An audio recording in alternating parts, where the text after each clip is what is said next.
Hello everybody, this is Mr. Rob and welcome back to another episode of the Oakland Athletics franchise here on MLB The Show 24 as we get into the final month, the month of September, as we have one more to get through before we get to the off season, and we'll start today at home against the Seattle Mariners, the other bottom team in our division. If you're excited for this one, make sure you drop a like and you subscribe down below, especially if you want more franchise content, as it'll be the lefty JP Sears getting the nod for the A's today. Hasn't been the best season for him, as he'll begin the day against Sam Haggerty leading off, the switch hitter hitting from the right side of the plate, and he'll begin the day with a pop-up to Rooker in right, and we'll take a look at this Mariners lineup. Definitely underachieving this year are the M's, as we'll see Joey B. Crawford up next, who's had a great month of August. Julio Rodriguez, Mitch Garver, Jorge Polanco, Josh Rojas, Ty France, Mitch Haniger, and Luis Urias. If you're a fan of the channel and you saw the Mariners franchise, a lot of familiar faces from that series. JP Crawford up next, and it'll be JP Sears who gets the better of the battle of JPs. Next up, Julio Rodriguez will ground this one over to second. Geloff will knock it down, but Rodriguez is fast. He'll get it for a base hit. Mitch Garver now up next, though. He'll ground this one over to Davison. That will end the first. So a good inning for JP Sears. On the mound for the Mariners will be the righty Bryce Miller, who has a very high ceiling. A former fourth-round pick in 2021 out of Texas A&M. He's been pretty solid his time as a Mariner, and he could be a staple for the rotation for years to come, as it'll be Zach Geloff leading off for the Athletics, and he'll ground out to short. And we'll take a look at this A's lineup that has definitely struggled this year to be consistent. Has not been the best couple of weeks for the offense. As you can see, Noda up next, followed by Rooker, Brown, Langelier, Soderstrom, Davidson, Ruiz hitting the 8th spot today, then Abraham Toro at 3rd. Here is Ryan Noda up next, and he's going to swing and miss on a slurve. Still leads the American League in strikeouts is Noda. Brad Rooker up next will also strike out, and it's a good inning for Bryce Miller. We'll go top 3 back to the top of the Mariners lineup as Sam Haggerty will lead off this inning by hitting this one down the left field line up against the wall. That'll be a leadoff double for the Mariners second baseman. JP Crawford up next, full count, and he's going to pop this one up. So again, JP Sears will win the battle of JPs in this one. J-Rod now at the plate, 1-2 to him, and he's going to swing at a pitch in the dirt, strike 3. Langeliers has to get it, and he actually missed the throw. So an E2 is going to allow J-Rod to reach the base, despite Sears getting credited with a strikeout. It's now 2 on, 1 out for Mitch Garver, as there should only be 1 on with 2 away. Garver will pop this one up into center field on what should end the inning. Instead, it will continue. And surprisingly, Haggerty will not test the arm of Esteury Ruiz. So 1 more out to go. It's Jorge Polanco, and he's going to single through the left side of the infield. This time, Haggerty, with all of his speed, is going to head home, and it'll score the first run of the day. Mariners strike first off of the air by Langeliers. They make it 1-0 as Josh Rojas up next will bloop this one to left, but it'll be caught by Rooker. We'll go bottom 3 now, see if the A's have an answer. Is Esteury Ruiz starting to start off with a bunt, and well, he actually pops it up to the third baseman. Toro up next, 0-2, and he's going to turn on a slider. Perfectly times it to right field. No doubt about it as that one hits off of the LED board out there for a solo shot. Abraham Toro gets the A's on the board, tied up at 1 apiece off his 6th of the season. Goes 430 feet down the right field line. Go to the top of the lineup. Zach Geloff up next, looks at strike 3. That's a fastball almost right down the middle. At least swing at it. Speaking of strikeouts, here's Ryan Noda up next, and well, he faces 0-2, which means he's probably going to strike out as well. But the A's tie it up at 1 in the 3rd. Top 5 now, back at the top of the Mariners lineup as they've done some damage today, as here's Sam Haggerty getting his second base hit of the evening. How about JP Crawford up next? He's hitless, and he's going to stay that way. Hits it in the left. Brown catches it. That's 1 down. But again, it's Julio Rodriguez back at the plate. He's been an issue today. First pitch to him, and he's going to lace this one into the right center gap. It was also a hit and run, which means Haggerty is going to score from first with ease. And the 2-time Silver Slugger gets another run for the Mariners. They lead 2-1. Mitch Garver up next, 0-1 pitch, and Rodriguez is actually going to catch Langelier sleeping. He's going to steal 3rd on what is only his 9th stolen base of the season. So now he's 90 feet away from Mitch Garver, who's going to ground this one to Geloff, and it works to perfection because that is going to sacrifice Rodriguez in. Mariners lead 3-1 as Jorge Polanco will get out for the first time today when the Mariners get 2 across. We'll stay within top 6 where Mason Miller has now checked into the ball game as he strikes out Josh Rojas. Ty France up next over to third as Toro will bout it down but won't be able to make the play. Miller has struggled this year out of the pen, which is a little concerning because we were hoping that he would take the next step to be a starter next year. But after innings and stuff like this that have been consistently, we're not sure. He's allowed 3 straight base hits as this one goes into right field, and the bases are now loaded with 1 away, as it'll be back to the top of the lineup. Sam Haggerty up next, and he swings to a fastball, a big strikeout from Mason Miller. But with the bases loaded, and we need 1 more out, it's a very lefty-heavy portion of the Mariners lineup, so we're going to bring our lefty specialist, Scott Alexander, in. The former San Francisco Giant just needs to get out J.P. Crawford. 0-1 pitch, and he's going to ground it to Geloff at second. And Alexander gets his job done, leaves them loaded. And what could be a turning point of the offense can get something going. Geloff will begin the bottom of the 6th inning by hitting a slider to right field. A good pitch to swing at, but he missed it. Ryan Noda up next, 2-2, and he's going to hit a circle change up the middle and past the diving glove of J.P. Crawford. And that'll get a runner on here for the A's. So he'll take first base for Brent Rooker, who's going to swing at the first slurve. A great pitch to hit into the right center gap, but it's going to be caught. Julio Rodriguez lays out and snags it, takes the hit away.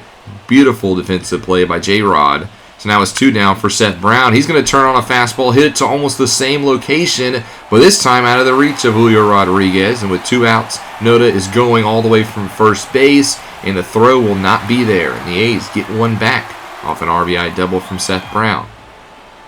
I'll bring up Shea Langoliers up next. 2-2 pitch to him, and he's going to hit this one up the middle. Crawford's going to try to make the play, but Langoliers will leg it out. And we have runners on the corners, 2 away for Tyler Soderstrom.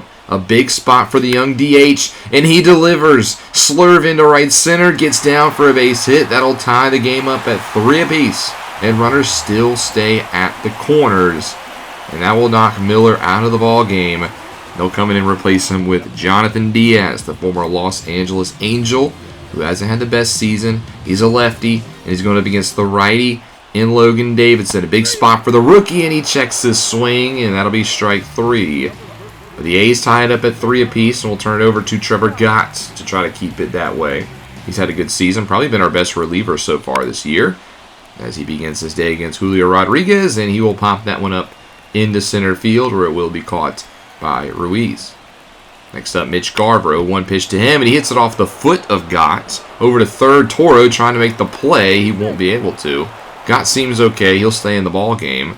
But the next batter, 0-2 to Polanco, and he's going to make that decision pay. A 2-run bomb to right field as Polanco's having himself a heck of a day. The former Minnesota Twin puts the Seattle Mariners back in front off of his 9th home run of the season. And they lead 5-3 in the 7th inning. As that will also do it for Trevor Gott. That'll knock him out of the game. And instead, Zach Jackson will take the mound. He would get 1 out, and that'll bring up with 2 away Ty France. And he will pop this one up into foul territory. So Jackson will come in, settle down the 7th inning. But the A's now trail by 2.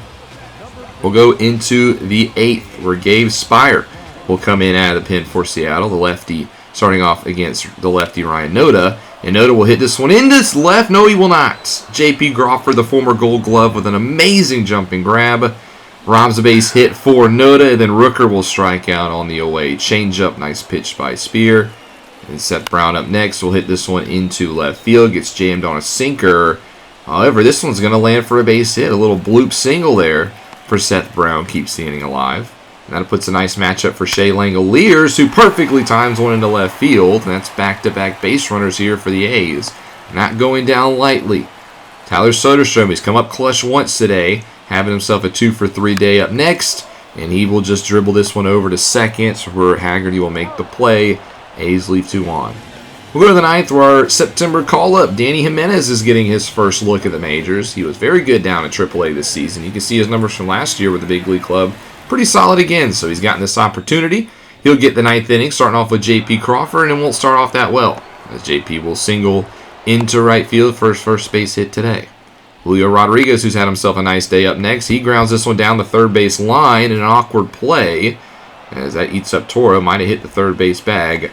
They'll rule that one a base hit. So the first two on. Mitch Garver up next. Gets a slider right down the middle on 0-2. You cannot throw that pitch in Jimenez, as that will result in an RBI, as the Mariners now lead 6-3. Still trying to get the first out of the inning. It's Jorge Polanco, and he's not going to be it. Another pitch that crosses the heart of the plate, and that's going to be a 2-run, at least double for Jorge Polanco, as the runner will go, and that'll be 8-3. Jimenez really struggling here in his first appearance in the majors. Still has get to get an out. It'll be here, though, as Rojas grounds it back to him, as Jimenez will field it. But he airmails the throw to first base. Even on the defensive plays, he can't get it done. That's going to result in the runner going all the way to third. A run will score. It's now 9-3 Mariners. And talk about the worst first impression possible. Jimenez doesn't even get a out. He gives up 3 earned and then a couple or 1 off of the error that he created. That will not count as an earned run against him. However, I believe it should, because he committed the error. And he should get credit for this one as well, but he will not, as the Mariners hit a sacrifice fly. Now 10-3 as Lucas Erceg has entered the ball game. He will then get the next batter, Mitch Haniger, to pop out into foul territory. So he just needs one more, and it's against the all-star Luis Urias, who on a 1-1 will ground this one past the glove of Toro into left field, and the inning will continue. We go back to the top of the lineup. Sam Haggerty, 2 for 5 on the day, and he's going to make it 2 for 6. As Toro will finally end the ninth, but just like that, the A's have gone down by 7. It's 10-3, and the Mariners will give it to the rookie Ty Adcock in the ninth inning. We'll start off against Logan Davidson, who in the first pitch tries to slap a fastball into center field, but too fast is Julio Rodriguez. He'll put that one away. Estudio Ruiz up next will hit a fastball into center field, and this one will drop in front of J-Rod. A single for Ruiz. However, with it being such a blowout, he'll steal his way to third base, where Abraham Toro takes the next bat, and he will pop it up into center field, as that could be deep enough for Ruiz. They will definitely try to test the arm of Rodriguez, and the throw will not be on line. And the A's do get one back, making it 10-4. So that leaves it up to Zach Geloff, who swings through a slider, and the Mariners will win this game by a final score of 10-4, thanks to that 5-run ninth inning to really just blow this one out of proportion. Otherwise, it was a pretty decent day. The Mariners hit the ball really well today. They had 17 hits against us. But that bad ninth inning, man. I mean, Danny Jimenez could not have made it worse first impression. He will not get sent back down to AAA, though. I want to give him a little bit more time. But, you know, I do have some other guys I wouldn't mind auditioning in the majors. And, well, if Jimenez continues to have innings like that, he might get the bump down. But he'll stay with the Major League club. Offense did better this game. You know, 9 hits is better than the few that we've gotten. And we win the second game 6-3, thanks to the offense coming alive. We did have 2 errors, so the defense struggling once more, but Ruiz and Langoliers both go yard in back-to-back innings, and helps puts us in front. However, Game 3, we lose 3-0. Only 1 hit. It was a double from Diaz. Otherwise, another bad performance, as Muller out of the pen was bad. Then we lose Game 4, 7-3, so we drop 3-4 to the M's, as Davidson went yard for the first time. That's nice for him. But again, Miller and Muller out of the bullpen struggled. That'll bring us to a home series against the Detroit Tigers. And this series does mean a lot for the Tigers. They're still in the mix in the AL despite being 69-72 on the season. Our Athletics are trying to avoid a sweep and not lose 100 games today. It'll probably happen, but let's try to prolong it as long as possible. So we're wearing our Kelly Greens because it is a Friday home game against the Detroit Tigers. And on the mound for the A's is Jose Butto, who has not been good since we acquired him at the deadline in the Alex Wood trade. We've seen his ERA go all the way up to 4.69. Hopefully he can turn it around today as he begins against Akil Baddoo, and he'll strike him out to begin. Nice start by Butto.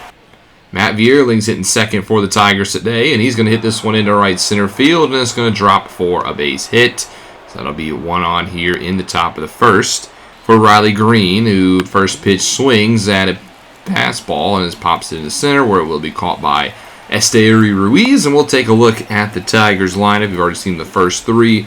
Up next, we'll see the right fielder Kenny Carpenter, followed by Spencer Torkelson at first, Jake Rogers behind the plate, Andy Ibanez, who's been very good the past 10 games, at second base, Gio Urshela at third, and then the rookie Edis Leonard is your shortstop today for the Tigers. Carpenter up next 2-2, and he's going to ground this one over to Geloff, who will go over to first, and Butto gets to the first inning. Bottom 1 on the mound for the Tigers will be Reese Olson, the second-year pro out of North Hall High School in Gainesville, Georgia. He's out to a 4.72 ERA. Not as good as his rookie campaign, but still a pretty solid arm for the Tigers' future as Zach Geloff will step in. He has a career-high 51 RBIs. You can see the Tigers only 3 games back in the wild card as Geloff gets our offense started, splitting the outfielders, and that will be a leadoff double for our second baseman, as well as on the season as 26th. So he's on second base. Ryan Noda up next, and he's going to swing and miss at a slider. Shocker, shocker. That brings up Brent Rooker 0-2, and he's also going to swing and miss at a slider, a worser pitch. So quick 2 down for Seth Brown, and guess what? Swing and miss on a slider. Olson strikes out the next 3 batters. Still 0-0. Go to top 2 where Spencer Torkelson will lead off for the Tigers, and Butto gets him on a circle change. A nice pitch there. Jake Rogers up next, though, will draw a walk. Fastball misses high. And I'll bring up Andy Ibanez, who the first pitch is going to ground this one over to short. Davidson will try to turn 2, and they will only get the 1 at second base. So a fielder's choice. 2 down now for Gio Urshela, who golfs a fastball up the middle into center field, and he stays alive for the 9-hole hitter Leonard.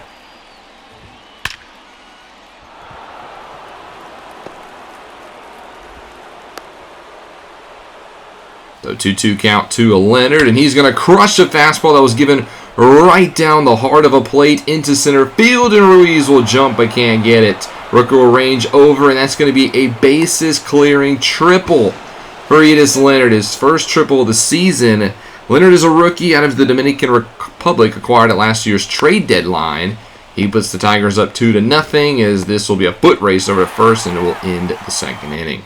We'll stay with the Tigers' top 3. Here's 1 down for the all-star center fielder Riley Green. He's had a sensational season for the Tigers. And he gets a meatball right down the middle. Butto hangs a 12-6. That's literally a batting practice pitch for Green to crush over the right field fence. His 26th of the season. And Butto, his command has been his worst issue.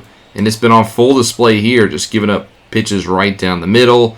And the Tigers now lead at 3-0. Next batter is Kerry Carpenter, who will look at a pitch in the dirt, so Butto will walk another batter. That's his second of the day. That'll bring up the former number 1 overall pick, Spencer Torkelson, back in 2020.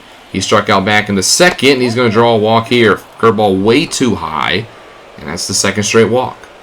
That'll bring up Jake Rogers, who was the other walk of the day back in the second inning in his first at-bat. He gets an 0-1 curveball that catches too much of the plate and is singled into center field. That'll be another run for the Tigers. It's now 4-0 in favor of the road squad. Next batter, Andy Ibanez bloops this one into left field. That it gets down. Let's make it 5-0, shall we? As Butto falling apart here like we've seen all too often since being acquired by the Athletics. As the next pitch is Urshela, and he also walks him. Curveball misses way too high. So now the base is loaded. Still 1 down for Leonard, who had the 2 RBI triple moments ago. 1-1 pitch to him, and he's going to pop this one up into foul territory. We're lucky because that was another fastball right down the middle. So now 2 down for the leadoff hitter, Badu gets a full count, and he draws a walk, which means Butto has walked in a runner. 6-0, now his 5th walk of the day, and now you still got bases loaded for Matt Vierling. Singled in his first at bat back in the first, gets 2-0 here, and he's going to poke this one down the right field line, and this is big trouble because it's going to roll all the way to the wall, and it's going to be a bases clearing double. The Tigers lead 9-0, a 7-spot here in the 3rd inning. As Green up next as they bat around officially, he will finally end the inning by grounding out to Diaz, but the Tigers lead 9-0. We'll go bottom 3 to see if the A's have anything to do on offense in regards to this poor pitching performance from Butto, and, well, Diaz will begin with a pop-up to right field. Zach Geloff, who got a base hit in his first at-bat, looks at strike 3, fastball up and away, locks him up. 5th of the day for Olson. That'll bring up Ryan Noda, who struck out in his first at-bat.